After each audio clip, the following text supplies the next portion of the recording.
افغان طالبان کی لڑکیوں کی تعلیم پر پابندی سے شعبہ طب بری طرح متاثر، خواتین پر تعلیمی پابندیوں کے حوالے سے افغانستان دنیا کا واحد ملک بن گیا۔ اقوام متحدہ کے مطابق اسکول جانے کی عمر میں 80% افغان لڑکیاں تعلیم سے محروم ہیں۔ یونیسیف کا کہنا ہے کہ اس پابندی سے 10 لاکھ سے زائد لڑکیاں متاثر ہوئی ہیں۔ لڑکیوں کی تعلیم پر پابندی کے واضح اثرات میں سے ایک صحت کے شعبے میں پیشہ ور خواتین کی تربیت کا فقدان ہے۔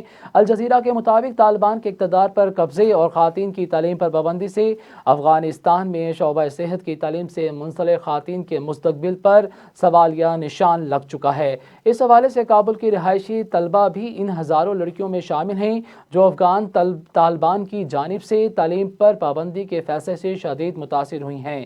طلبہ کی ڈگری کو مکمل ہونے میں چند ہفتے ہی باقی تھے کہ طالبان کی جانب سے تعلیم پر پابندی عائد کر دی گئی۔ الجزیرہ کے مطابق شعبہ صحت میں خدمات سر انجام دینے والی افغان خواتین، جن میں ڈاکٹرز، نرسز اور دیگر عملہ شامل ہے، کو کام جاری رکھنے کی اجازت دی، تاہم اس حوالے سے نئی لڑکیوں کے لیے تعلیم کے دروازے بند کر دیے گئے ہیں۔ الجزیرہ کی رپورٹ کے مطابق پابندی سے پہلے ہی میڈیکل اسکولوں سے فارغ التحصیل ہونے والی 3000 سے زائد خواتین کو پریکٹس کرنے کے لیے درکار بورڈ کے امتحانات دینے سے روک دیا گیا تھا۔ خواتین کو دباؤ میں رکھنا اور تعلیم کے حق سے محروم کرنا کیا اسلامی تعلیمات کے مطابق ہے؟